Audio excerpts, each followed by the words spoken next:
세상 사람들은 흔히 그녀를 맨주먹의 신하 혹은 시장의 여왕이라고 불렀지요. 질척이는 시장 바닥에서 좌판 하나로 시작해 그 누구보다 독하고 악착같이 돈을 모아 마침내 강남 요지의 번듯한 빌딩 여러 채를 소유하게 된 입지전적인 인물 바로 박순재 여사 이야기입니다. 80평생을 억척스러움 하나로 버텨오신 여사께서 어느 서늘한 가을날 예고 없이 이 세상을 떠나셨어요. 향년 80세였습니다. 마지막 순간까지도 병상에 누워 회사 경영 보고를 받으셨다니 참으로 여사님다운 마지막이라고들 했지요. 그녀의 부고는 주요 일간지 사회면을 장식했고 장례식장 빈소는 그야말로 발 디딜 틈이 없을 정도로 문전성시를 이루었습니다. 정재계의 내로라 하는 인사들부터 여사님이 처음 장사를 시작했던 시장의 상인들까지 그녀의 파란만장했던 삶의 궤적만큼이나 실로 다양한 인연들이 찾아와 고인의 마지막 길을 배웅했답니다. 겉보기에는 성공한 여성 기업가의 더없이 화려하고 엄숙한 장례식 풍경이었어요. 하지만 그 무거운 공기 속에는 쉬쉬하며 감도는 불편한 기운이 있었으니 마치 거대한 폭풍우가 몰려오기 직전에 숨막히는 고요함과도 같았지요. 그리고 그 불안한 긴장감의 한가운데에는 순재 여사님의 하나뿐인 외아들 김민준이 자리하고 있었습니다. 민준은 어릴 적부터 집안의 근심거리였어요. 명석한 두뇌를 타고났지만 노력이나 인내는 부족했고 허영심만 가득했지요. 늘 자신의 분수를 넘어서는 씀씀이를 자랑했고 어머니의 부를 당연한 자신의 배경으로 여겼습니다. 성인이 되어서는 그 정도가 더욱 심해져서 번듯한 직업 하나 갖지 못한 채 노름과 유흥으로 세월을 보내는 날이 허다했어요. 어머니가 평생 피땀 흘려 이룩한 막대한 재산은 그에게 그저 언젠가는 자신이 차지해야 할 당연한 전리품일 뿐이었고 돈이 필요할 때마다 어머니에게 손을 벌리는 일을 조금도 부끄러워하지 않았답니다. 순재 여사님은 그런 아들 때문에 속이 까맣게 타들어가는 날이 많았다고 해요. 주변에서는 연을 끊으라는 이야기도 나왔지만 그래도 하나뿐인 아들이라 차마 매정하게 내치지는 못하셨지요. 그저 언젠가는 민준이 정신을 차리고 돌아오리라는 신락 같은 희망을 붙잡고 그의 뒤치다꺼리를 묵묵히 감장해 오셨던 겁니다. 반면에 딸인 김민서는 어릴 적부터 참 조용하고 성실했다고 합니다. 일찍부터 어머니의 고생을 덜어드리려 애썼고 결혼 후에도 화목하지만 평범한 가정을 꾸리며 어머니에게 늘 힘이 되어주는 존재였어요.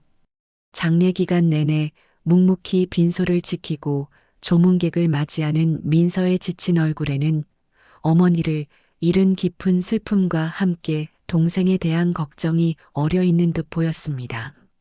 모든 장례 절차가 끝나고 며칠 뒤 순재 여사님의 유언장이 공개되는 날이 밝았습니다.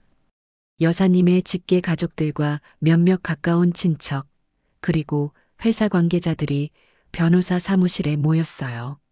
모두의 시선이 서류를 든 변호사의 입에 집중되었고 무거운 침묵 속에서 변호사는 마침내 유언의 내용을 담담하게 읽어내려가기 시작했습니다. 고 박순재 여사께서는 소유하신 전 재산, 약 100억 원 상당의 부동산 및 현금성 자산 전부를 딸 김민서 씨에게 단독으로 상속하신다고 명시하셨습니다. 순간 회의실 안의 공기가 얼어붙는 듯 했어요. 민서는 믿을 수 없다는 표정으로 멍하니 변호사를 바라보았고 다른 친척들도 예상치 못한 결과에 술렁이기 시작했습니다. 하지만 가장 격렬하게 반응한 사람은 역시 민준이었지요. 그의 얼굴은 처음에는 하얗게 질리는가 싶더니 이내 시뻘겋게 달아오르며 분노로 일그러졌습니다. 뭐라고요? 지금 장난하시는 겁니까? 딸한테만 전부 다 준다고요? 나는 이 집안의 장남인 나는 어쩌고 한 푼도 없다고요? 그는 자리에서 벌떡 일어나 금방이라도 변호사에게 달려들 것처럼 고함을 질렀어요. 변호사는 당황한 기색 없이 차분하게 말을 이었습니다. 유언장에는 아드님 김민준 씨에게는 유산을 전혀 상속하지 않겠다는 뜻을 분명히 밝히셨습니다. 그리고 그 이유 또한 상세히 적혀 있습니다. 변호사는 잠시 숨을 고른 뒤 말을 이었어요. 어머님께서는 생전에 아드님으로 인해 헤아릴 수 없는 금전적, 정신적 고통을 겪으셨으며 당신께서 평생 피땀 흘려 모으신 재산이 더 이상 아드님의 방탕한 생활로 인해 탕진되는 것을 원치 않으셨습니다. 이것이 어머님의 마지막 뜻입니다. 이성을 완전히 상실한 민주는 그야말로 광분했습니다. 그는 회의실 테이블을 발로 걷어차고 집기를 집어 던지며 온갖 욕설과 저주를 퍼부었어요.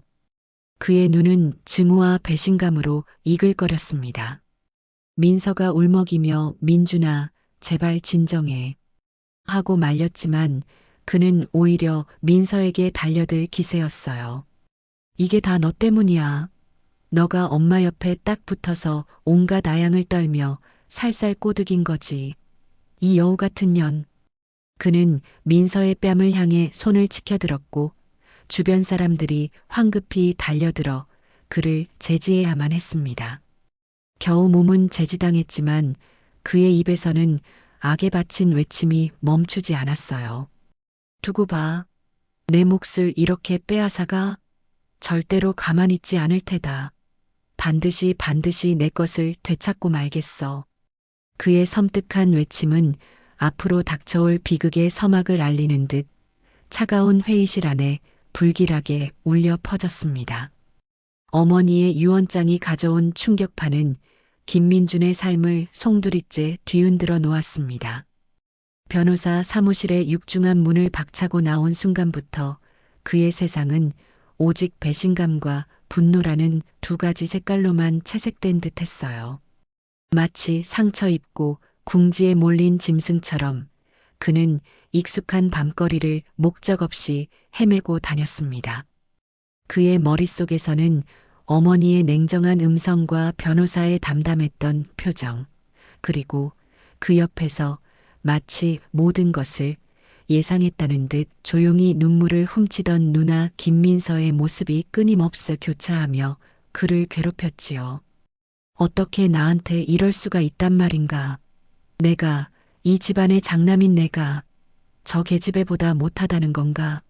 평생 사고만 치고 다닌 건 인정해요. 하지만 그럴 때마다 날 감싸주고 뒷수습해 준 건 누구였는데요?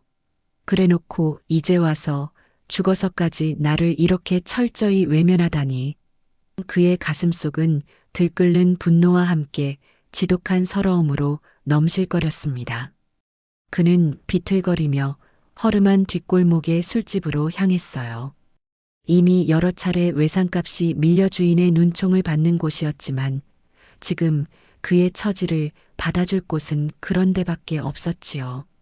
그는 자리에 앉자마자 독한 소주를 병째 주문해서 물처럼 들이켰습니다. 알코올이 식도를 타고 흘러내려 위장을 태우는 것처럼 그의 분노도 온몸으로 퍼져나가며 이성을 마비시켰어요. 취기가 오를수록 세상은 더욱 불공평하게 느껴졌고 어머니와 누나에 대한 원망은 하늘을 찌를 듯 했습니다. 그래, 민서는 착한 딸이었지. 엄마 말 잘 듣고 공부 열심히 하고 시집도 잘 가고 나는 늘 문제아였어요. 하지만 그게 정말 내 탓이기만 했을까요? 어쩌면 어머니의 지나친 기대와 틀에 나를 맞추려 했던 강압이 나를 더 엇나가게 만든 건 아니었을까요? 그는 술잔을 테이블에 3개 내려놓으며 중얼거렸습니다. 스스로의 잘못은 애써 외면한 채 모든 책임을 외부로 돌리는 그의 오랜 버릇이었지요. 어느새 그의 주변으로는 평소 그와 어울리던 불량한 친구들이 하나둘 모여들었습니다. 그들은 민준의 사정을 이미 전해 들었는지 위로를 가장한 조롱과 부추김을 늘어놓기 시작했어요. 아이고, 우리 민준이 상심이 크겠네. 그래도 그렇지. 어머니가 너무하셨다, 야. 자식 차별도 유분수지. 이건 뭐 거의 내다버린 자식 취급 아니냐? 기름진 얼굴에 친구 하나가 낄낄거리며 말하자 문신을 한 다른 친구가 맞장구를 쳤습니다. 내가 전부터 얘기했잖아. 내 누나, 보통 내기가 아니라고. 옆에서 얼마나 내 험담을 하고 살살 꼬리를 쳤으면 어머니가 저런 결정을 내리셨겠냐? 여자들 독한 건 알아줘야 한다니까. 그들의 말 한마디 한마디는 민준의 의심과 피해의식에 불을 지폈습니다.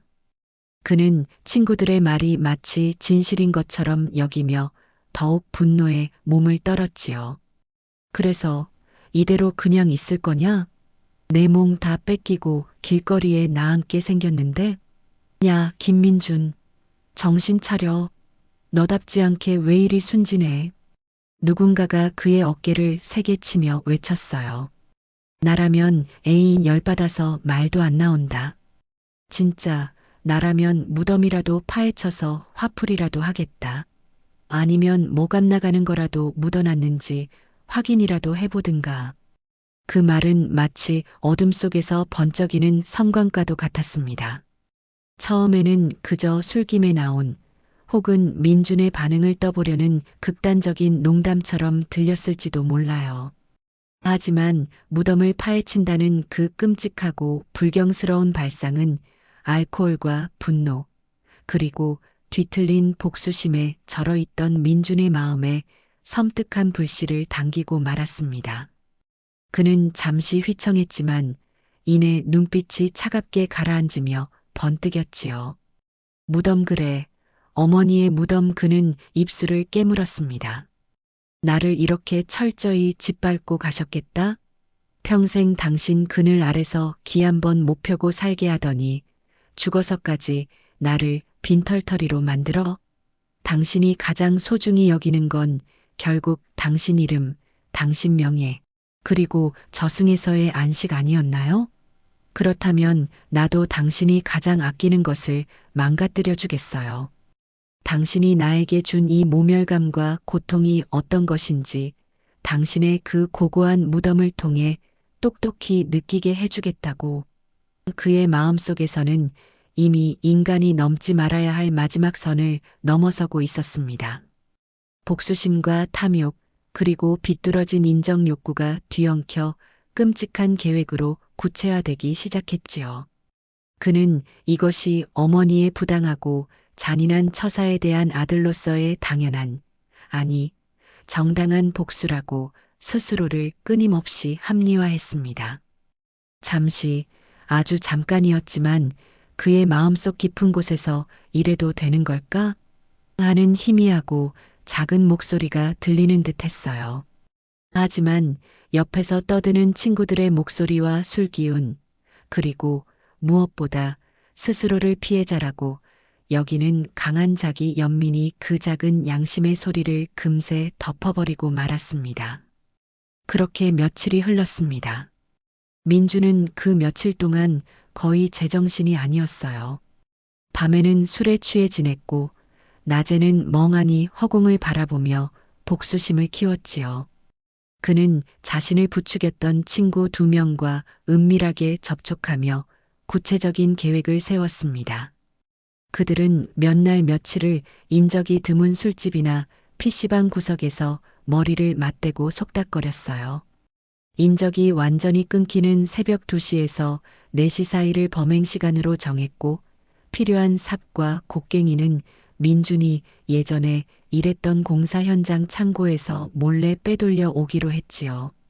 친구들은 처음에는 그저 말로만 거들었지만 민준이 실제로 계획을 실행하려 하자 당황하면서도 한편으로는 뭔가 큰 건수라도 잡을 수 있지 않을까 하는 은밀한 기대감을 품는 듯 했습니다. 어쩌면 민준이 말한 것처럼 순재 여사가 값비싼 보석이나 비상금을 함께 묻었을지도 모른다는 허황된 생각에 동조하게 된 것이지요. 마침내 결행의 밤이 다가왔습니다. 금음달마저 구름 뒤에 숨어버린 칠흑같이 어두운 밤이었어요. 민주는 약속 장소에서 친구들을 태우고 검은색 승합차를 몰아 묘지로 향했습니다. 차 안에는 섬뜩한 용도의 삽과 곡괭이가 실려 있었고 세 사람 사이에는 무거운 긴장감과 함께 독한 술 냄새가 진동했습니다. 친구들은 연신 마른 침을 삼키며 창밖을 두리번거렸고 민주는 핸들을 쥔 손에 힘을 주며 오직 앞만 보고 달렸어요. 그의 눈은 충혈되어 있었고 입술은 바짝 말라 있었습니다. 복수심과 함께 알 수 없는 두려움이 그의 심장을 조여오는 듯했지만 그는 애써 태연한 척하며 엑셀러레이터를 더 깊이 밟았지요. 공동묘지 입구에 도착해 차를 외진 곳에 숨긴 후 그들은 어둠 속으로 발걸음을 옮겼습니다. 차가운 밤 공기가 폐부 깊숙이 스며들었고 멀리서 들려오는 부엉이 소리가 유난히 섬뜩하게 느껴졌어요. 풀포기를 밟는 소리, 서로의 거친 숨소리 외에는 아무 소리도 들리지 않는 절대적인 정적 속에서 그들은 마침내 순재 여사의 봉분 앞에 도착했습니다. 아직 마르지 않은 잔디와 정갈하게 놓인 조화들이 어둠 속에서도 선명했어요. 바로 며칠 전 수많은 사람들이 눈물을 흘리며 애도했던 바로 그 자리였습니다. 민주는 잠시 숨을 골랐습니다. 그리고는 마치 신성한 의식이라도 치르듯 천천히 삽을 집어들었어요. 그의 친구들은 불안한 듯 주변을 살피며 그의 눈치만 보고 있었지요. 민주는 어머니의 이름이 새겨진 비석을 노려보았습니다. 그리고는 온 힘을 다해 분노를 실어 첫 삽을 내리꽂았어요. 퍽! 둔탁하고 불길한 소리와 함께 잘 다듬어진 봉분의 잔디와 흙이 사방으로 튀었습니다. 그는 멈추지 않았어요. 마치 기계처럼 혹은 뭔가에 홀린 사람처럼 미친 듯이 삽질을 해댔습니다. 그의 이마에는 땀방울이 송골송골 맺혔고 입에서는 거친 숨소리가 터져 나왔지요. 옆에서 지켜보던 친구들도 더 이상 망설일 수 없다는 듯 마지못해 삽을 들고 거들기 시작했습니다. 하지만 그들의 손놀림은 민준처럼 광기 어리지 않았고 어딘가 주저하며 두려워하는 기색이 역력했어요. 흙먼지가 자욱하게 피어오르고 정성스럽게 가꾸어졌던 봉분은 순식간에 파헤쳐져 흉측한 몰골을 드러냈습니다. 민준의 눈은 오직 땅속만을 향해 있었지요. 그는 어머니의 유골보다 혹시 함께 묻혀 있을지도 모를 자신의 몫을 찾는데 혈안이 되어 있었습니다. 내 돈을 찾아야 해. 어머니가 숨겨둔 내 돈. 그는 속으로 그렇게 외치고 있었을지도 모릅니다. 얼마나 시간이 흘렀을까요?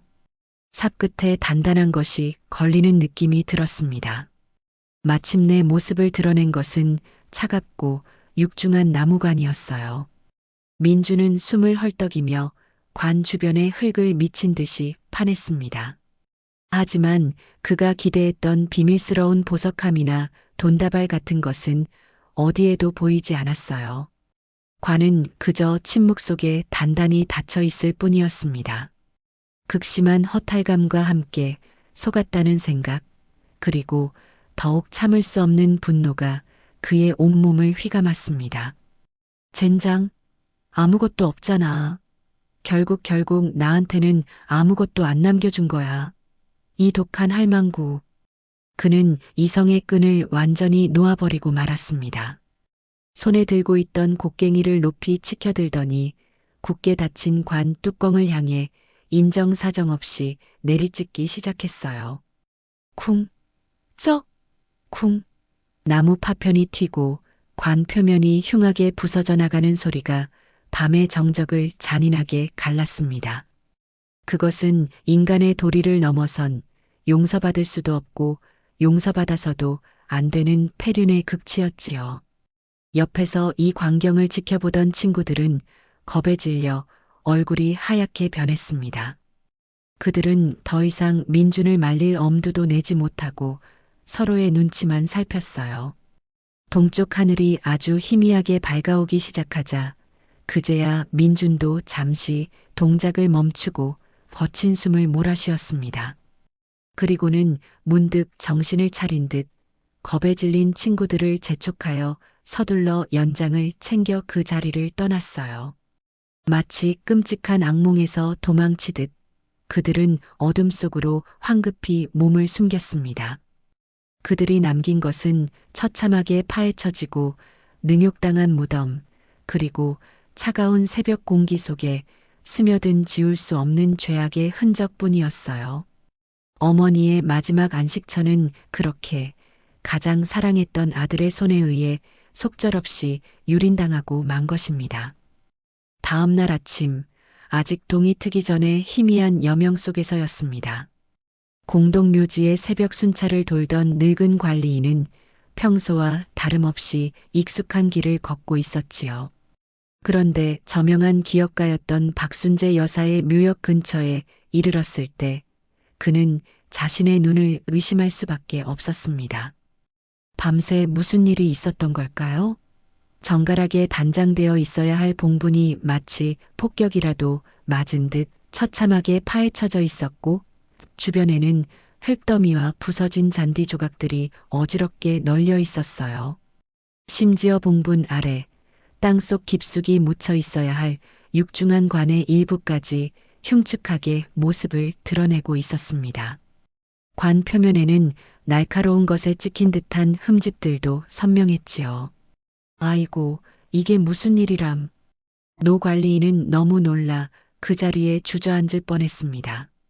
수십 년간 묘지를 관리해왔지만 이렇게 끔찍하고 악의적인 훼손은 처음 보는 광경이었어요.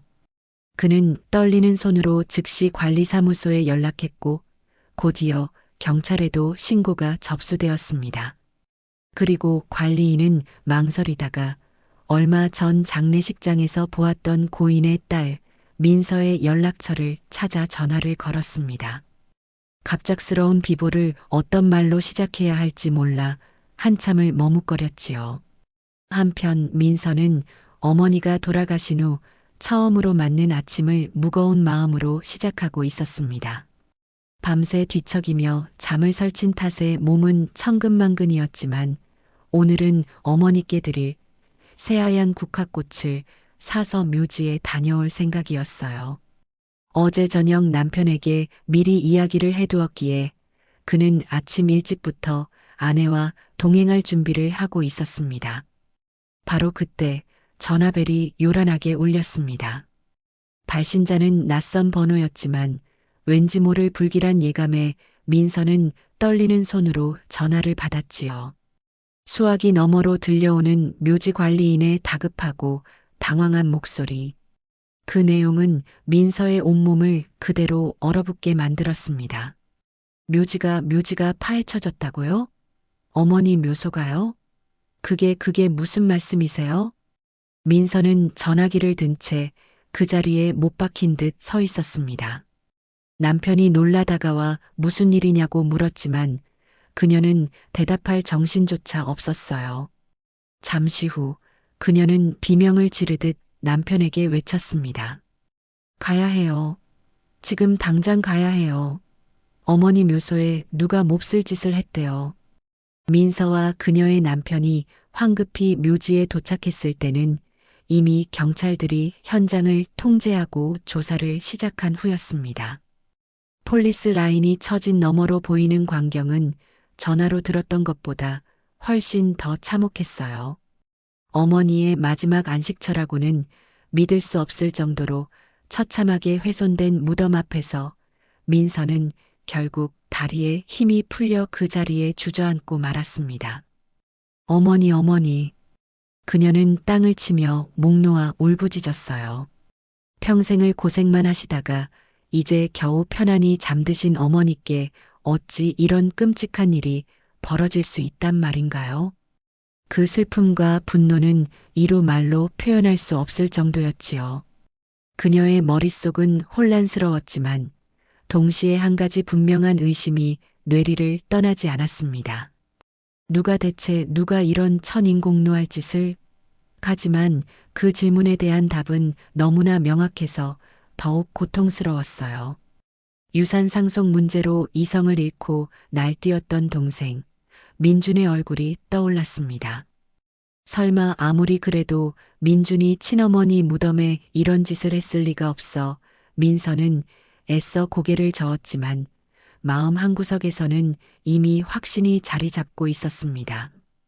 그럴 사람은 단 한 사람밖에 없어 그 생각은 민서에게 슬픔을 넘어선 깊은 절망감과 수치심을 안겨주었지요. 경찰의 현장 감식과 조사가 진행되는 동안 민서는 넋나간 사람처럼 한쪽에 웅크리고 앉아 눈물만 흘렸습니다. 남편이 옆에서 그녀를 위로했지만 어떤 말도 그녀의 귀에 들어오지 않았어요. 그녀는 어머니에 대한 죄송함과 동생에 대한 원망, 그리고 이 끔찍한 상황을 앞으로 어떻게 감당해야 할지에 대한 막막함에 질식할 것만 같았습니다. 어머니의 명예는 땅에 떨어졌고 집안은 씻을 수 없는 오점을 남기게 되었어요. 이 충격적인 사건은 곧바로 언론을 통해 대대적으로 보도되기 시작했습니다.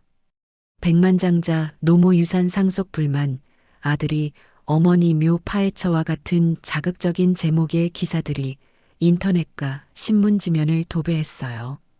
사람들은 경악했고 아들 민준을 향한 비난 여론이 들끓었습니다. 어떻게 자식이 부모의 무덤에 그런 짓을 할 수 있느냐는 질타와 함께 돈 때문에 천륜마저 저버린 페류나라는 낙인이 찍혔지요. 이 소식을 접한 민준은 예상대로 자신의 짓이 아니라며 펄쩍 뛰었습니다. 그는 오히려 자신이 피해자라고 주장했어요. 이게 다 김민서 그 계집애가 꾸민 짓이에요. 나한테 죄를 뒤집어 씌워서 유산을 혼자 다 차지하려고 저러는 거라고요. 내가 아무리 돈이 궁해도 그렇지 어떻게 내 손으로 어머니 무덤을 파헤칩니까? 말도 안 되는 소리 하지 마세요. 그는 자신의 알리바이를 주장하며 오히려 누나인 민서를 의심하는 듯한 발언까지 서슴지 않았습니다. 그의 뻔뻔하고 적반하장 격인 태도는 지켜보는 사람들을 더욱 분노하게 만들었지요. 하지만 그의 속마음은 달랐습니다. 겉으로는 태연한 척 연기했지만 그의 등줄기에는 식은땀이 흘렀고 심장은 미친 듯이 뛰고 있었어요. 설마 벌써 들킨 건가? 아니야, 증거는 없을 거야. 그날 밤은 완벽했어. 그는 필사적으로 자신을 안심시키려 애썼지만 밀려오는 불안감과 공포는 쉽게 떨쳐낼 수 없었습니다. 사건의 파장은 걷잡을 수 없이 커져갔습니다. 인터넷 게시판과 소셜미디어에는 민준에 대한 원색적인 비난과 함께 박순재 여사의 가정사에 대한 온갖 추측과 억측이 난무했어요. 민서의 집 앞에는 사건의 진상을 취재하려는 기자들이 진을 치기 시작했고 그녀는 문 밖을 나서는 것조차 두려워졌습니다. 이웃들의 수군거림과 동정 어린 시선, 혹은 노골적인 호기심마저 그녀에게는 견디기 힘든 고통이었지요. 어머니를 잃은 슬픔을 추스를 겨를도 없이 그녀는 세상의 잔인한 손가락질과 집안의 추문이라는 무거운 짐까지 짊어져야 하는 현실 앞에 서게 된 것입니다. 하지만 그녀는 이대로 무너질 수 없다고 생각했어요. 억울하게 돌아가시고 마지막 안식처마저 능욕당한 어머니의 명예를 위해서라도, 그리고 이 모든 비극을 초래한 동생의 죄를 밝혀내기 위해서라도 그녀는 슬픔을 딛고 일어서야만 했습니다. 그녀의 눈빛에는 깊은 슬픔과 함께 진실을 밝혀내고야 말겠다는 차갑고도 단단한 의지가 서서히 피어나고 있었어요. 세상의 소란스러움과 동생 민준의 파렴치한 부인, 그리고 자신을 향한 의심의 눈초리 속에서 민서는 깊은 무력감에 빠져 있었습니다. 어머니의 묘소는 임시로나마 복구되었지만 그 위에 내려앉은 수치와 슬픔의 그늘은 쉬이 거치지 않았지요. 밤이면 잠 못 이루고 뒤척이며 어머니를 떠올렸어요. 강인하고 억척스러웠던 어머니, 하지만 때로는 한없이 외로워 보였던 뒷모습. 민서는 문득 어머니의 진짜 속마음이 무엇이었을까? 그저 유언장에 적힌 표면적인 이유가 전부였을까 하는 의문을 떨칠 수가 없었습니다. 특히나 그 끔찍한 사건 이후로는 더욱 그랬지요. 동생의 만행은 용서할 수 없었지만 어머니가 정말 아무런 애정 없이 그저 실망감만으로 아들을 내쳤을까 하는 물음이 맴돌았습니다. 그러던 어느 날 민서는 어머니의 유품을 다시 한번 정리하기 시작했습니다. 처음에는 그저 슬픔을 달래려는 마음이었지만 이내 무언가 더 있을지도 모른다는 작은 희망을 품게 되었지요. 옷가지와 가구들을 정리하고 서재의 책들을 살피던 중 그녀는 서재 가장 안쪽 책장 뒤편에 숨겨진 벽장을 발견하게 되었습니다. 먼지가 뽀얗게 쌓인 작은 문이었어요. 조심스럽게 문을 열자 그 안에는 어머니의 젊은 시절 사진 몇 장과 함께 낡고 두툼한 가죽 표지의 일기장 여러 권 가리고 빛바랜 편지 뭉치들이 차곡차곡 쌓여 있었습니다. 마치 판도라의 상자처럼 그곳에는 어머니 박순재의 봉인된 시간들이 고스란히 잠들어 있었지요. 민서는 떨리는 손으로 가장 오래되어 보이는 일기장을 펼쳤습니다. 잉크가 번지고 종이가 누렇게 변색된 페이지들 속에는 민서가 어렴풋이 기억하거나 혹은 전혀 알지 못했던 어머니의 치열했던 삶의 조각들이 생생하게 기록되어 있었어요. 가난한 집안의 장녀로 태어나 제대로 배우지도 못하고 어린 나이에 생활 전선에 뛰어들어야 했던 이야기, 시장 좌판에서 온갖 멸시와 텃세를 견뎌내며 악착같이 돈을 모으던 시절의 서러움과 도끼, 그리고 여자라는 이유로 사업을 확장할 때마다 겪어야 했던 수많은 차별과 편견들. 민서는 그 행간에 스며 있는 어머니의 눈물과 한숨, 그리고 결코 꺾이지 않았던 강인한 의지에 가슴이 먹먹해졌습니다. 오늘도 민준이가 학교에서 사고를 쳤단다. 벌써 몇 번째인지 모르겠다. 선생님은 나를 불러다 놓고 아이 교육을 어떻게 시키는 거냐고 호통을 치는데 나는 차마 고개를 들 수가 없었다. 죽어라 일해서 돈 벌면 뭘 하나. 자식 하나 제대로 건사하지 못하는 어미인데 민서는 옆에서 내 눈치만 살피며 작은 손으로 등을 토닥여준다. 저 여린 것이 어미 속을 먼저 알아채는구나. 민준아, 내 아들아. 너는 왜 이리 이 어미 속을 썩이는 것이냐. 일기장에는 민준에 대한 이야기가 유독 많았습니다.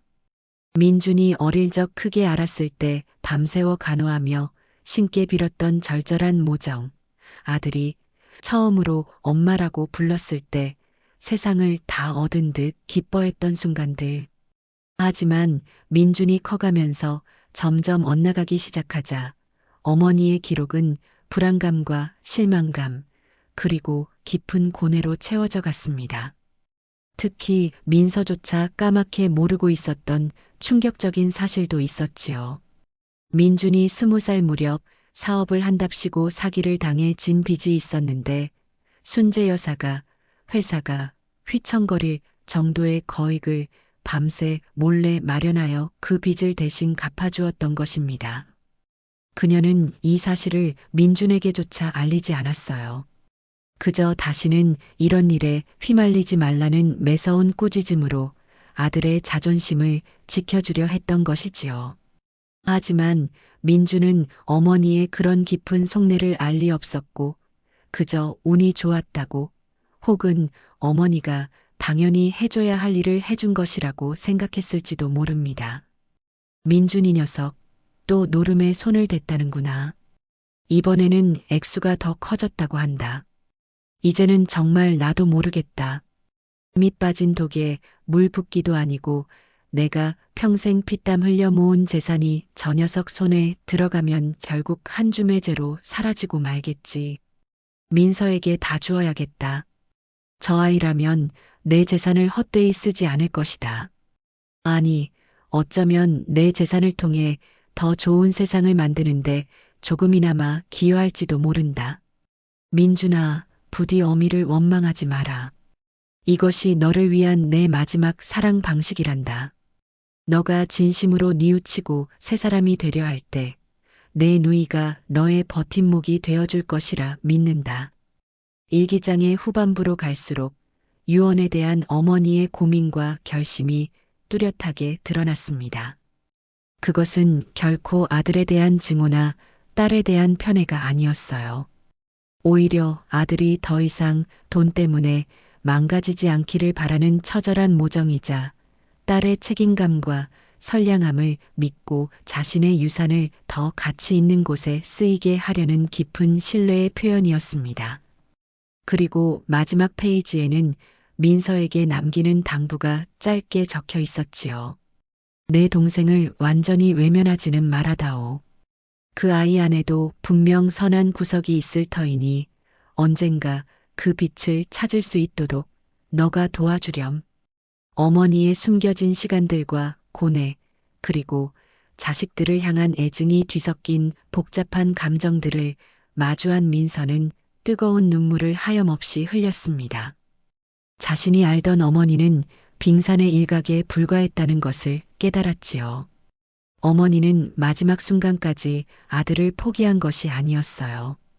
다만 그 사랑의 방식이 세상의 일반적인 기준과는 달랐을 뿐입니다. 민서는 어머니의 일기장을 부서져라 가슴에 끌어안았습니다.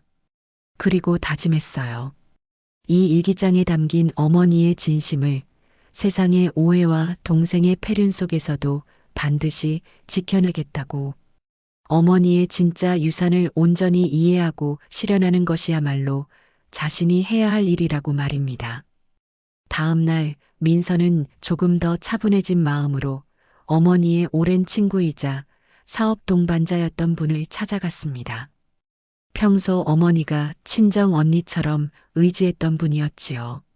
민서는 어렵게 입을 열어 어머니의 유언과 동생의 일 그리고 일기장에서 발견한 내용들을 털어놓았습니다. 친구분은 민서의 이야기를 묵묵히 들어주며 눈시울을 붉혔지요. 그리고는 민서가 몰랐던 또 다른 이야기들을 조심스럽게 꺼내놓았습니다. 순재 여사가 생전에 민준 때문에 얼마나 속을 끓였는지, 하지만 주변의 비난 속에서도 어떻게든 아들을 감싸 안으려 애썼는지, 그리고 민서에게는 차마 말하지 못했던 아들에 대한 미안함과 기대감 같은 것들이었습니다. 또한 순재 여사가 몇 년 전부터 은밀히 변호사와 상담하며 유언장 내용을 여러 차례 수정했고 재산의 일부를 사회에 환원할 구체적인 계획까지 세웠었다는 이야기도 들을 수 있었어요. 어머니의 친구분과 대화를 나누고 돌아오는 길 민서는 퍼즐 조각들이 하나씩 맞춰지는 듯한 느낌을 받았습니다. 어머니의 유언은 단순한 감정의 산물이 아니라 오랜 고뇌와 미래에 대한 깊은 성찰 끝에 내려진 결론이었던 것이지요.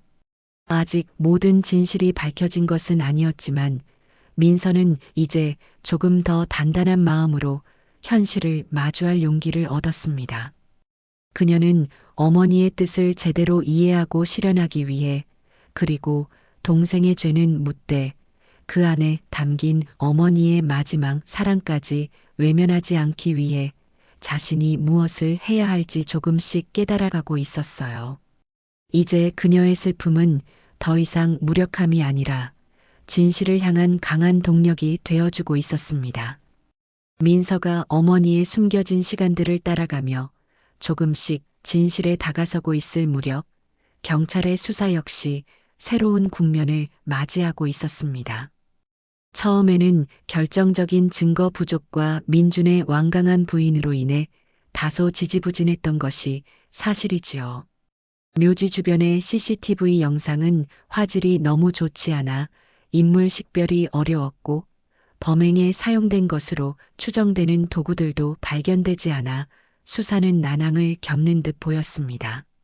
세간의 떠들썩한 관심과는 별개로 법적인 증거 없이는 민준을 섣불리 체포할 수 없었기 때문이에요. 하지만 민서가 어머니의 일기 내용을 바탕으로 민준의 과거 행적과 금전 문제, 그리고 유산 상속에 대한 강한 불만을 구체적으로 진술하고 어머니의 오랜 친구 역시 순재 여사가 아들 문제로 오랫동안 고통받아 왔음을 증언하면서 수사에는 다시금 힘이 실리기 시작했습니다. 경찰은 민준을 유력한 용의자로 보고 그의 주변 인물들을 탐문하는 한편 통신 기록과 금융거래 내역 등을 면밀히 추적하기 시작했지요. 특히 사건 당일 새벽 민준과 그의 친구들의 행적을 재구성하는 데 수사력을 집중했습니다. 한편 민준은 시간이 흐를수록 극심한 불안감과 초조함에 시달리고 있었습니다. 겉으로는 여전히 큰 소리를 치며 자신의 결백을 주장했지만 밤에는 악몽에 시달리거나 작은 소리에도 깜짝깜짝 놀라기 일쑤였어요. 무엇보다 그를 옥죄어오는 것은 바로 돈 문제였습니다. 어머니의 유산을 한 푼도 받지 못하게 된 데다 묘지 훼손 사건의 유력한 용의자로 낙인 찍히면서 그의 자금줄은 완전히 막혀버렸지요. 그동안 그에게 돈을 빌려주었던 사채업자들은 이제 밤낮을 가리지 않고 그를 찾아와 빚독촉을 해댔습니다. 그의 이름이 연일 신문 사회면에 오르내리자 그들은 민준이 더 이상 돈 나올 구멍이 없다고 판단하고는 인정사정 없이 그를 몰아붙이기 시작했어요. 일부는 협박도 서슴지 않았고 폭력을 행사하려는 움직임까지 보였답니다. 궁지에 몰린 민준은 점점 더 이성을 잃어갔습니다. 그는 자신의 불행이 모두 누나 민서 때문이라고 굳게 믿고 있었지요. 김민서만 아니었어도 그 여우 같은 년만 아니었어도 내가 이 지경까지 되지는 않았을 거야. 그는 밑도 끝도 없는 원망을 키워가며 술에 절어 지내는 날이 많아졌습니다. 그리고 결국 마지막 지푸라기라도 잡는 심정으로 민서에게 연락하기 시작했어요. 처음에는 전화를 걸어 울먹이며 동정을 구하는 듯 했습니다. 누나, 나 좀 살려줘. 나 정말 죽을 것 같아. 엄마 유산, 너 혼자 다 가질 생각 아니잖아. 조금만 도와주면 안 될까? 하지만 이제 어머니의 깊은 속내와 진심을 알게 된 민서는 단호하게 거절했어요.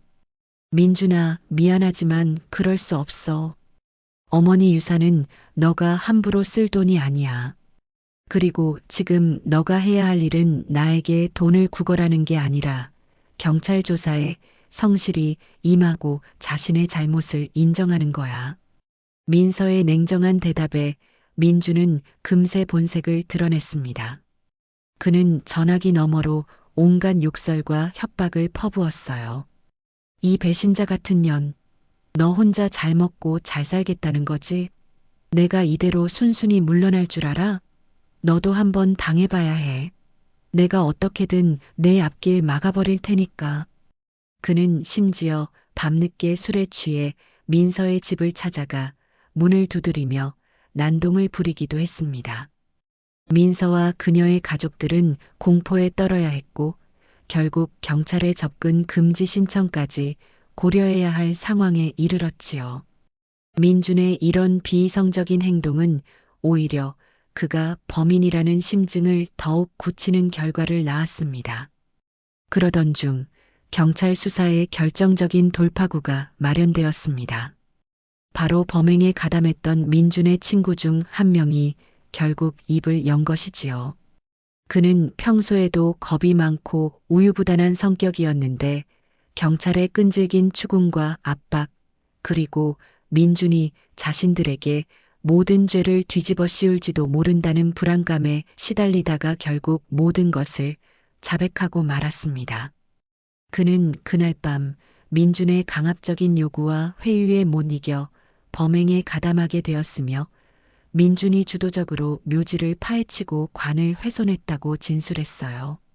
또한 결정적으로 그들이 범행에 사용했던 삽과 곡괭이를 인근 야산에 몰래 파묻었으며 당시 입었던 옷가지들은 태워버렸다고 상세하게 털어놓았습니다. 그의 자백을 토대로 경찰은 즉시 야산을 수색하여 범행 도구들을 찾아냈습니다. 삽과 곡괭이에서는 민준의 지문과 함께 피해자의 묘지 토양 성분이 검출되었어요. 이것은 민준의 범행을 입증하는 명백하고도 결정적인 증거였습니다. 이제 민준이 빠져나갈 구멍은 완전히 사라지고 만 것이지요. 이 소식이 알려지자 한때 민준과 어울렸던 건달들이나 불량배들조차 그를 슬슬 피하기 시작했습니다. 그의 사건은 이미 너무 커져버렸고 누구도 그와 엮여서 좋을 것이 없다고 판단했기 때문이에요. 돈을 빌려달라거나 잠시 몸을 숨길 곳을 마련해달라는 민준의 연락을 그들은 노골적으로 거부했습니다. 밑바닥 세계에도 그들 나름의 질서와 선이 있었는데 친어머니의 묘를 파헤친 행위는 그들에게조차 용납될 수 없는 폐륜으로 여겨졌던 것이지요. 그는 철저히 혼자가 되어가고 있었습니다. 모든 증거를 확보한 경찰은 마침내 민준에 대한 체포영장을 발부받았습니다. 형사들이 민준이 숨어 지내던 허름한 여관방을 덮쳤을 때 그는 술에 취해 넋 나간 사람처럼 앉아 있었다고 해요.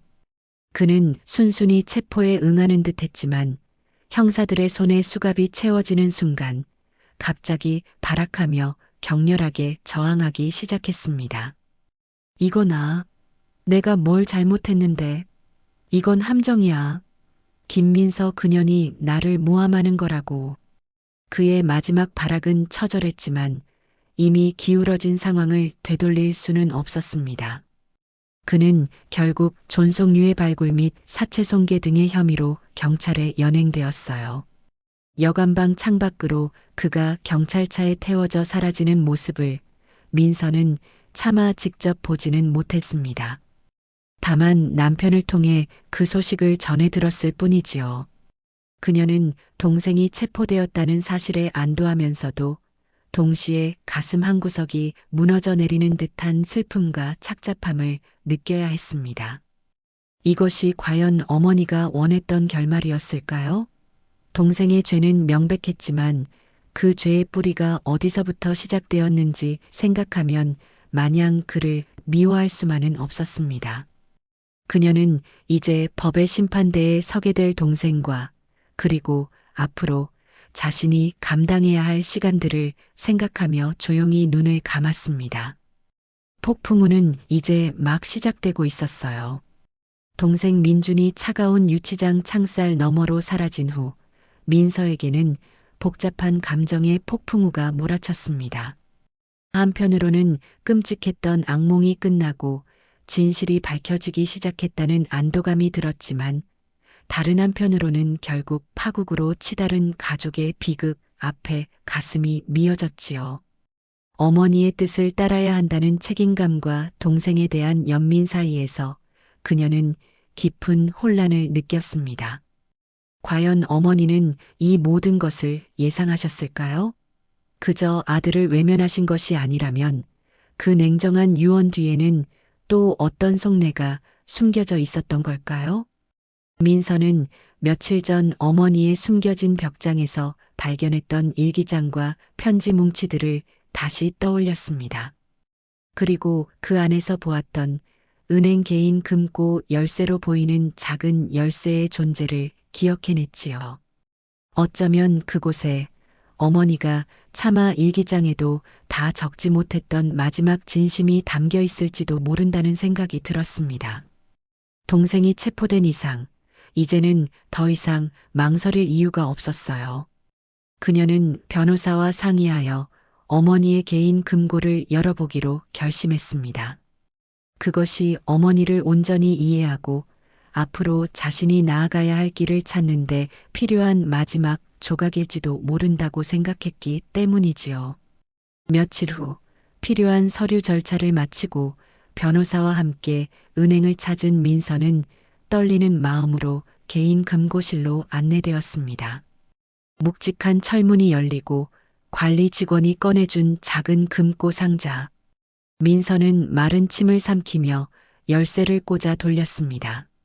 딸깍 하는 소리와 함께 금고 문이 열렸고 그 안에는 민서가 예상했던 것보다 훨씬 단출한 내용물이 들어 있었어요. 오래되어 보이는 통장 몇 개와 작은 벨벳 주머니에 담긴 낡은 반지 하나, 그리고 민서의 이름이 정갈하게 적힌 두툼한 편지 봉투 하나였습니다. 어머니의 필체가 분명했어요. 봉투 겉면에는 내가 세상을 떠난 후에 반드시 민서 너가 직접 열어보아야 한다는 당부가 적혀 있었습니다. 민서는 숨을 죽인 채 편지 봉투를 집어들었습니다.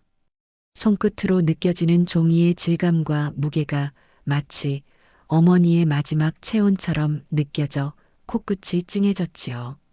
변호사의 동의를 얻어 그녀는 그 자리에서 조심스럽게 봉투를 개봉했습니다. 안에는 여러 장의 편지지가 빼곡하게 채워져 있었어요. 한자 한자 힘주어 눌러 쓴 듯한 어머니의 글씨가 눈에 들어오는 순간 민서는 이미 눈물이 차오르는 것을 느꼈습니다. 사랑하는 내 딸 민서야, 너가 이 편지를 읽을 때쯤이면 나는 이미 너의 곁을 떠나 있겠구나. 먼저 이 못난 어미 때문에 내 어깨에 너무나 무거운 짐을 지우게 된 것을 부디 용서해다오. 내 동생 민준이 그 아이 때문에 너가 평생 얼마나 마음고생하며 살아왔는지 이 어미는 다 알고 있었단다. 미안하다. 정말 미안하다.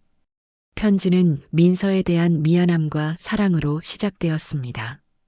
그리고 이내 민준에 대한 이야기로 넘어갔지요. 그것은 단순한 원망이나 실망의 토로가 아니었습니다. 아들에 대한 애끓는 사랑과 그럼에도 불구하고 내릴 수밖에 없었던 고통스러운 결단에 대한 절절한 고백이었어요. 민준이 그 아이를 생각하면 나는 지금도 가슴이 미어진다. 내 속으로 낳은 자식이건만 어쩌다 일이 엇나가 버렸는지. 나의 잘못된 양육 방식 때문이었을까? 아니면 너무 일찍 아비 없이 자라게 한 탓일까? 수없이 자책하고 후회했지만 이미 엎질러진 물이더구나. 그 아이는 밑빠진 독과 같아서 내가 아무리 채워주려 해도 스스로 일어서려 하지 않고 나에게 기대기만 했지. 내가 평생 피땀 흘려 모은 이 재산이 그 아이 손에 들어간다면 불 보듯 뻔한 결과가 그려졌다. 아마 얼마 못 가 탕진하고 더 나쁜 길로 빠져들어 결국 제 인생마저 망가뜨리고 말 것이야. 그걸 뻔히 알면서 어미 된 도리로 어찌 그 아이에게 독을 쥐어줄 수 있겠니? 그래서 나는 결심했다. 내 모든 재산을 너 민서에게 맡기기로. 너가 그 아이보다 더 아껴서가 아니란다. 너라면 이 재산을 헛되이 쓰지 않고 어쩌면 나와 이 사회를 위해 더 의미 있는 일에 써줄 것이라 믿었기 때문이다. 그리고 민준이 그 아이를 위해서는 다른 방도를 마련해 두었다. 변호사와 상의하여 내 재산의 일부 적지 않은 금액을 신탁으로 묶어두었단다.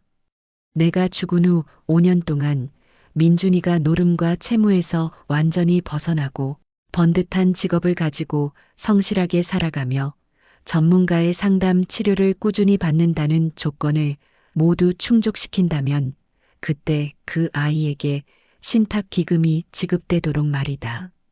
어미로서 그 아이에게 주는 마지막 기회이자 신락 같은 희망이었지. 부디 그 아이가 이 어미의 마지막 바람을 저버리지 않기를 간절히 바랐건만. 편지를 읽어 내려가던 민서의 눈앞이 흐려졌습니다. 어머니는 아들을 완전히 버린 것이 아니었어요. 마지막까지 아들이 스스로 일어설 기회를 주려 했던 것입니다. 다만 그 방식이 너무나 단호하고 조건이 엄격했을 뿐이지요.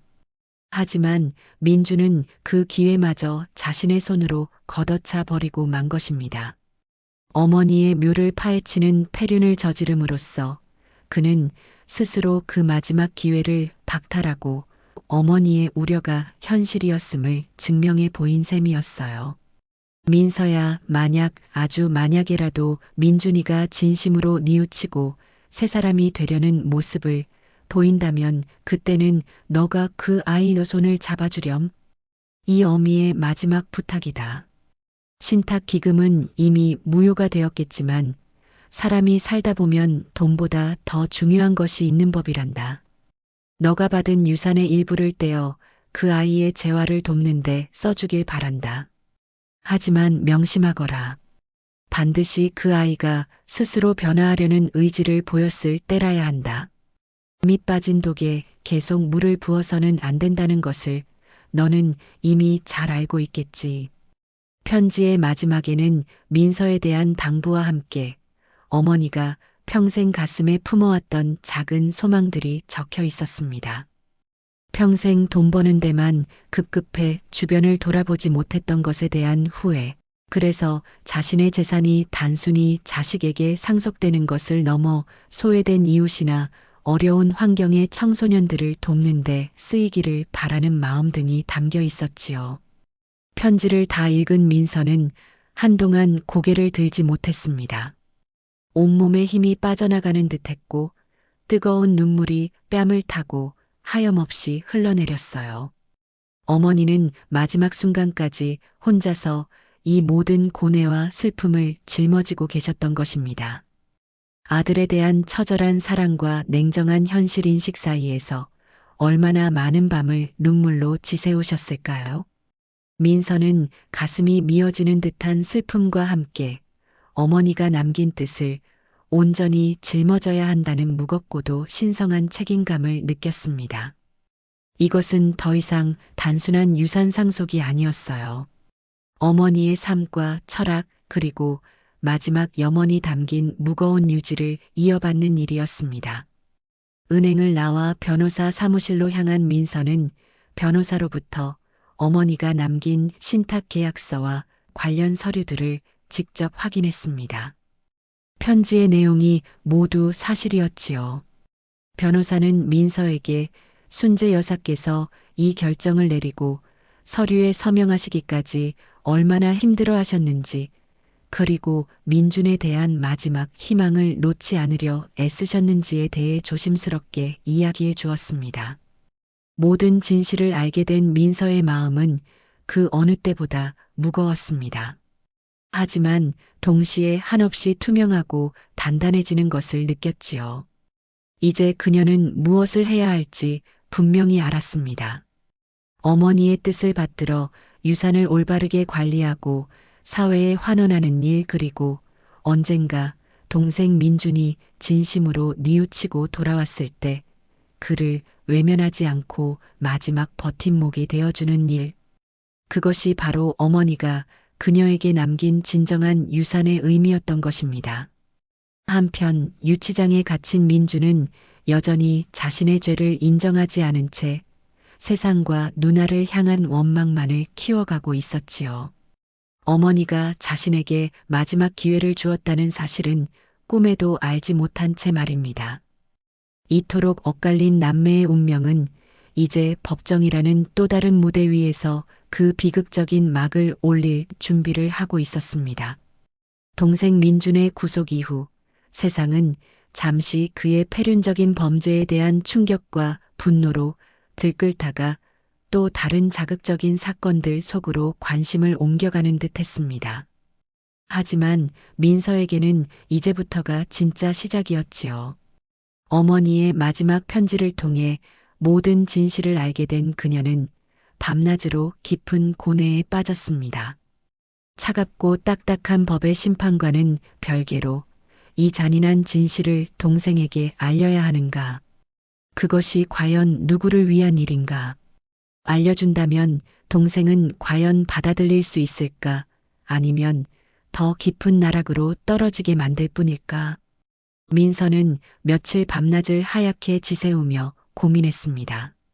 동생을 찾아가 마주하는 것은 생각만 해도 끔찍하게 고통스러운 일이었어요.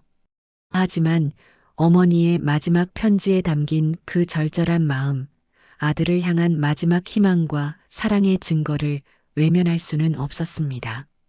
민준이 자신의 죄에 대한 법적인 대가를 치르는 것과는 별개로 어머니가 그를 완전히 버린 것이 아니었다는 사실, 마지막 순간까지 그의 손을 놓지 않으려 했다는 진실만큼은 알아야 한다고 생각했지요.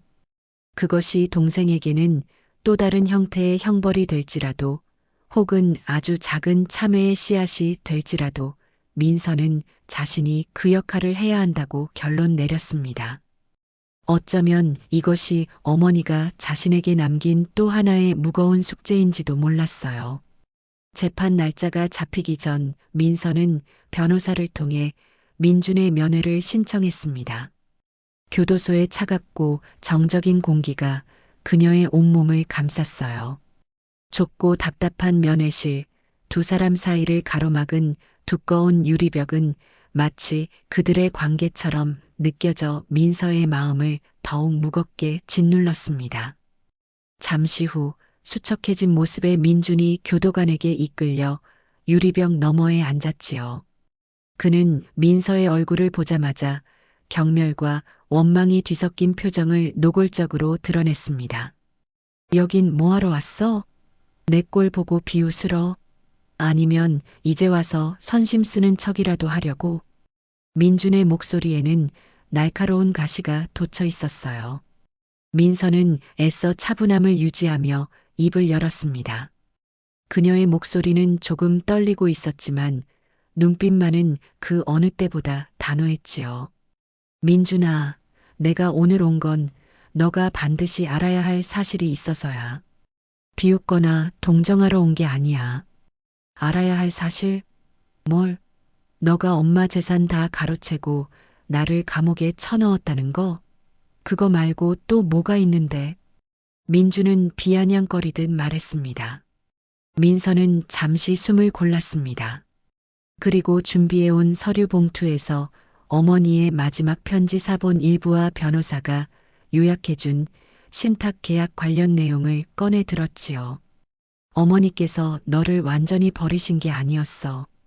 너가 그토록 원망했던 그 유언장 뒤에는 민준이 너를 위한 마지막 배려와 기회가 숨겨져 있었다고. 민준의 얼굴에 의아함과 불신이 스쳐 지나갔습니다. 뭐 헛소리야? 기회? 나한테 기회를 줬다고? 어머니는 돌아가시기 전에 변호사를 통해 너를 위한 신탁 기금을 마련해 두셨어. 적지 않은 금액이었지. 민서는 유리병 너머의 동생을 똑바로 응시하며 말했습니다. 조건이 있었어. 어머니 돌아가시고 5년 안에 너가 노름 끊고 빚 없이 성실하게 직장 생활하고 상담 치료 꾸준히 받으면 그 돈이 너에게 지급되도록. 어머니는 마지막까지 너가 새 사람이 될 거라는 희망을 버리지 않으셨던 거야. 너 스스로 일어설 수 있도록 마지막 기회를 주신 거라고. 민주는 잠시 아무 말도 하지 못했습니다. 그의 눈동자가 심하게 흔들리고 있었어요. 믿을 수 없다는 듯 혹은 믿고 싶지 않다는 듯한 표정이었지요.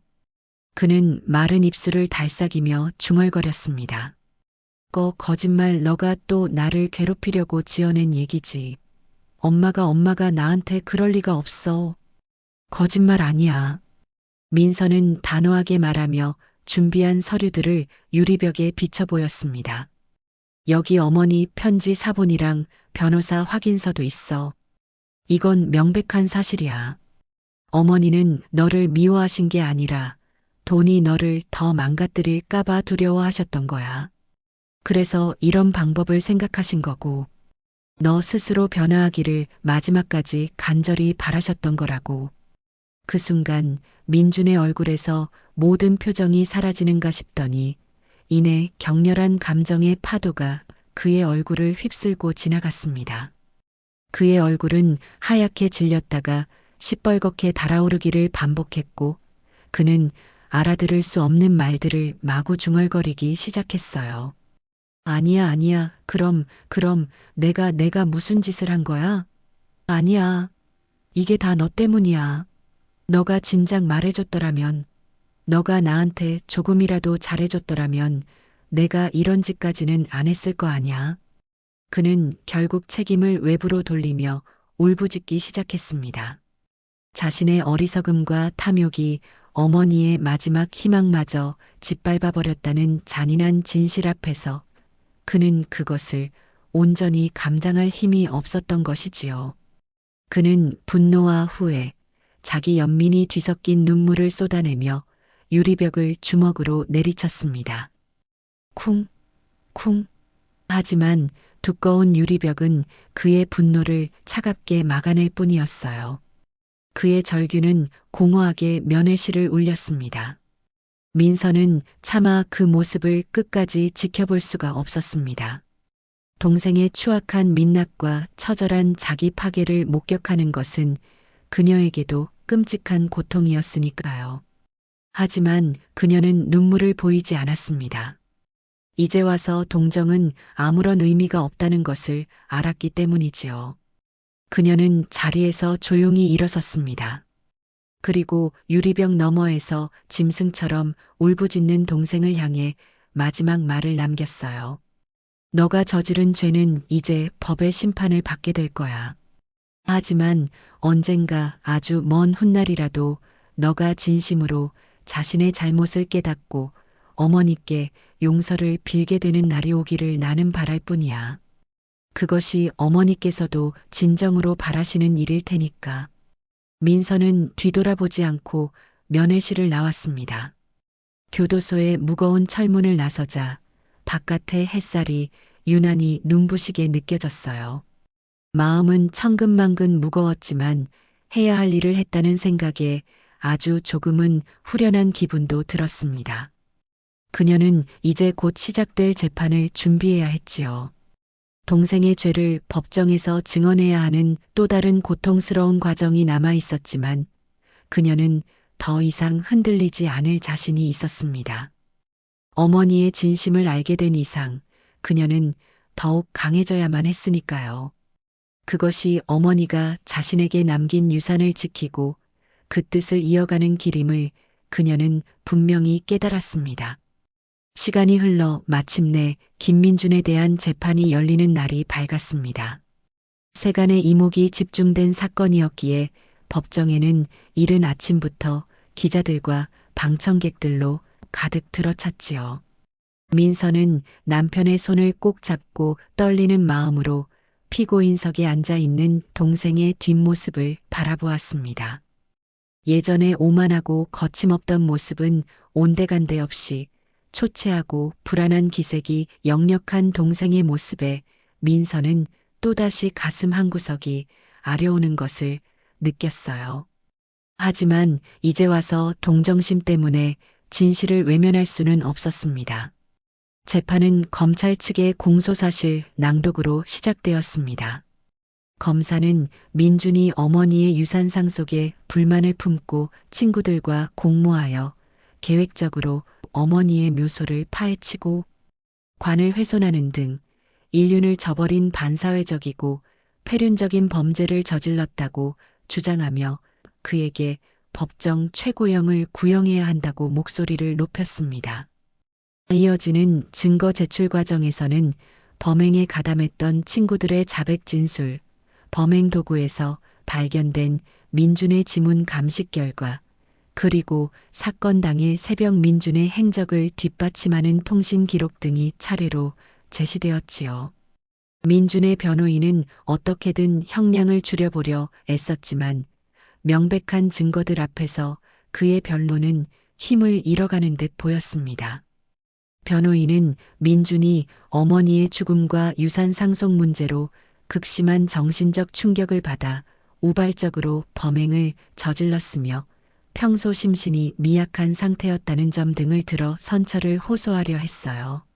하지만 검찰은 민준이 사전에 친구들과 범행을 모의하고 도구를 준비하는 등 계획성이 엿보이며 범행 후 자신의 죄를 뉘우치기는커녕 오히려 누나에게 책임을 전가하려 한 점 등을 지적하며 변호인의 주장을 조목조목 반박했습니다. 재판 과정에서 가장 힘든 순간은 바로 민서가 증인석에 섰을 때였습니다. 법정 안의 모든 시선이 그녀에게 쏠렸고 카메라 플래시가 여기저기서 터져나왔지요. 그녀는 떨리는 목소리였지만 애써 침착함을 유지하며 검사와 변호사의 질문에 답했습니다. 어머니의 유언 내용과 그 배경, 유언장이 공개된 후 민준의 반응과 협박, 그리고 어머니의 일기장과 편지를 통해 알게 된 어머니의 진심과 민준을 향한 마지막 배려에 대해서도 조심스럽게 증언했어요. 그녀는 동생의 처벌을 원한다기보다는 이 모든 비극의 진실이 제대로 밝혀지고 어머니의 명예가 회복되기를 바라는 마음으로 증언대에 섰다고 밝혔습니다. 증언하는 내내 그녀의 눈가에는 눈물이 그렁거렸지만 목소리만은 끝까지 흐트러지지 않으려 애쓰는 모습이었지요. 피고인석에 앉아 누나의 증언을 듣는 민준의 표정은 복잡 미묘했습니다. 때로는 격한 감정을 참지 못하고 자리에서 벌떡 일어나 소리치려 하다가 교도관에게 제지당하기도 했고 때로는 고개를 푹 숙인 채 미동도 하지 않았지요. 그의 마음속에서 어떤 생각이 오갔는지는 알 수 없었지만 적어도 법정에서의 그의 태도가 반성하는 모습과는 거리가 멀다는 것은 분명해 보였습니다. 며칠간의 치열한 법정 공방 끝에 마침내 선고 공판일이 다가왔습니다. 재판부는 법정 최고형을 구형한 검찰의 의견을 일부 받아들여 민준에게 징역 5년이라는 중형을 선고했어요. 재판장은 판결문을 읽어내려가며 민준의 범행이 하늘이 내린 인연인 천륜을 스스로 끊어버린 용서받기 어려운 폐륜 행위이며 사회 공동체의 기본적인 가치와 미풍양속을 심각하게 훼손한 반사회적 범죄라고 엄중히 꾸짖었습니다. 또한 범행 후 반성의 기미를 보이지 않고 책임을 회피하려는 태도를 보인 점 등도 양형에 불리하게 작용했다고 밝혔지요. 피고인 김민준, 징역 5년에 처한다. 재판장의 선고가 내려지는 순간 민준은 믿을 수 없다는 듯 허탈한 표정을 짓더니 이내 거칠게 반항하며 소리쳤습니다. 억울합니다. 이건 음모예요. 항소할 겁니다. 끝까지 싸울 거예요. 그는 교도관들에게 끌려나가면서까지 발악했지만 그의 외침은 차갑고 엄숙한 법정 안에 씁쓸한 메아리만을 남길 뿐이었어요. 선고를 듣는 내내 민서는 조용히 눈물을 흘렸습니다. 동생이 죗값을 치르게 되었다는 안도감보다는 결국 돌이킬 수 없는 강을 건너버린 동생에 대한 연민과 가족의 비극에 대한 슬픔이 더 크게 밀려왔기 때문이지요. 그녀는 이 모든 과정을 묵묵히 지켜봐야 했던 자신의 운명이 너무나 가혹하게 느껴졌습니다. 재판이 끝난 후 민서는 한동안 깊은 슬픔과 허탈감에서 벗어나지 못했습니다. 하지만 언제까지나 슬픔에만 잠겨 있을 수는 없었지요. 그녀에게는 아직 해야 할 일들이 많이 남아 있었습니다. 그녀는 가장 먼저 어머니의 묘소를 다시 정성껏 단장했어요. 상처 입었던 봉부는 말끔하게 복원되었고 주변에는 어머니가 좋아하셨던 소박한 들꽃들을 심었습니다. 그녀는 자주 묘소를 찾아 어머니께 조용히 말을 건네며 위로를 받고 마음을 다잡곤 했지요. 파헤쳐졌던 상처 위로 이제 조금씩 치유와 회복의 시간이 흐르기 시작한 것입니다. 그리고 민서는 어머니의 마지막 편지에 담긴 뜻을 실현하기 위한 구체적인 행동에 나서기 시작했습니다. 변호사 및 전문가들과 상의하여 어머니의 이름으로 작은 재단을 설립하는 절차를 밟기 시작했어요. 재단의 첫 사업으로는 어머니가 평생 애정을 쏟았던 시장의 어려운 상인 자녀들을 위한 장학금 지원과 홀로 아이를 키우며 힘겹게 살아가는 미혼모 가정들을 돕는 일을 계획했지요. 막대한 유산을 그저 쌓아두는 것이 아니라 어머니의 바람대로 세상에 온기를 나누는 일에 사용하는 것이야말로 진정한 상속자의 도리라고 믿었기 때문입니다. 민준에 대한 용서는 아직 먼 이야기처럼 느껴졌습니다. 그가 저지른 패륜적인 행위와 그로 인해 가족 모두가 겪어야 했던 고통을 생각하면 쉬이 용서라는 단어를 떠올리기 어려웠지요. 하지만 민서는 어머니의 마지막 당부를 잊지 않았습니다. 언젠가 내 동생이 진심으로 뉘우치고 돌아온다면 그의 손을 잡아주렴. 그녀는 동생이 교도소에서 참회의 시간을 보내며 언젠가는 진심으로 반성하고 변화하기를 마음 한구석으로 기도했습니다.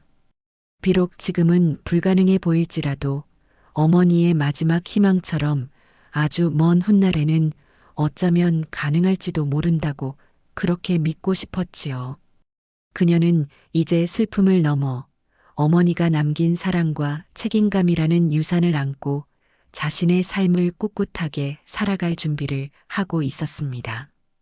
백만장자 할머니와 건달 아들 엇갈린 모정, 파헤쳐진 진실, 제8장 어머니의 이름으로 피어난 희망, 그리고 남겨진 이들의 길. 그 떠들썩했던 사건 이후 몇 년의 세월이 강물처럼 흘러갔습니다. 계절이 여러 번 바뀌는 동안 세상은 또 다른 이야기들로 채워졌고 한때 세상을 경악시켰던 백만장자 할머니와 그 아들의 비극적인 이야기도 사람들의 기억 쪽에서 조금씩 희미해져 갔지요. 하지만 민서에게 지난 몇 년은 슬픔을 딛고 어머니의 진정한 유산을 가꾸어 나가는 소중한 시간이었습니다. 어머니의 이름을 딴 박순재 재단은 이제 지역사회에서 작지만 든든한 희망의 등불이 되어주고 있었어요.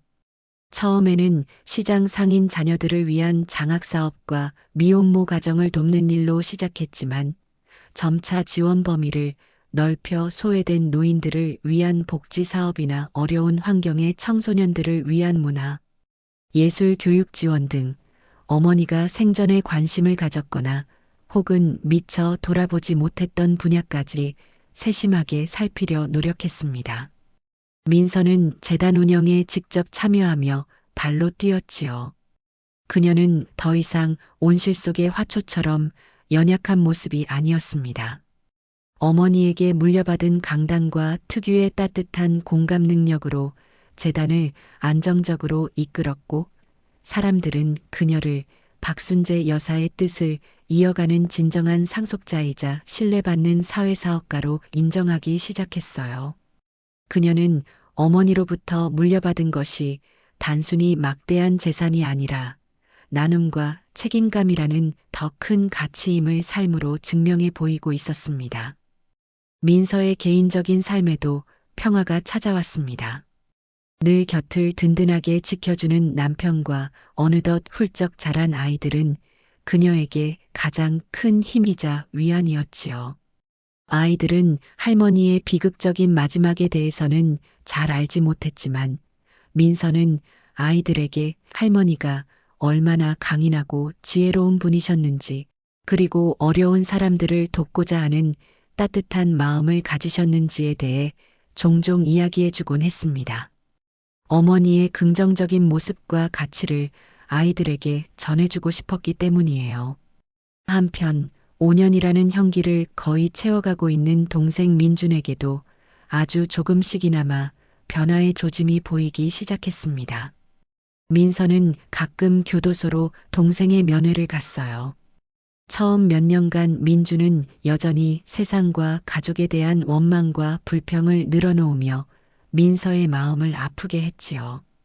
하지만 시간이 흐르면서 그의 태도에도 미세한 변화가 감지되기 시작했습니다. 면회 때마다 누나를 향해 나를 세우던 그는 언젠가부터 눈을 맞추며 대화하려 애썼고 어눌하지만 처음으로 자신의 잘못을 인정하는 듯한 말을 꺼내기도 했어요. 어머니에 대한 그리움을 내비치거나 출소하면 과거와는 다른 삶을 살고 싶다는 희망을 비추기도 했지요.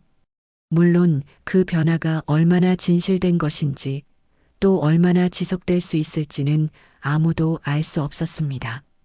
오랜 세월 그의 내면 깊숙이 자리 잡은 뒤틀린 욕망과 피해의식이 그리 쉽게 사라지지는 않을 테니까요. 하지만 민서는 그 작은 변화의 가능성마저 외면하지는 않았습니다. 어머니의 마지막 편지에 담긴 당부를 떠올리며 그녀는 동생이 출소 후 사회에 적응할 수 있도록 최소한의 지원을 해줄 방법을 조심스럽게 고민하기 시작했어요. 그것은 쉬운 결정이 아니었고 앞으로 또 어떤 상처를 받게 될지 모르는 불안감도 있었지만 그녀는 기꺼이 그 짐을 감당하기로 마음먹었습니다. 그것이 바로 어머니가 자신에게 남긴 마지막 과제이자 진정한 사랑의 실천 방식일 테니까요. 어느 화창한 봄날 오후 민서는 남편과 아이들의 손을 잡고 어머니의 묘소를 찾았습니다. 몇 년 전 끔찍한 상처로 얼룩졌던 그곳은 이제 아름다운 꽃들과 푸른 잔디가 어우러진 평화로운 안식처가 되어 있었지요. 아이들은 할머니 묘비 앞에 준비해온 카네이션을 놓고 작은 손을 모아 기도를 드렸습니다. 그 모습을 지켜보는 민서의 얼굴에는 잔잔한 미소가 번졌어요. 그녀는 더 이상 과거의 아픔에 얽매여 슬퍼하지 않았습니다. 어머니의 부재는 여전히 가슴 시린 일이었지만 이제 어머니는 그녀의 마음속에서 원망과 회한의 대상이 아닌 존경과 사랑, 그리고 나아갈 길을 비춰주는 등대 같은 존재로 자리 잡고 있었지요.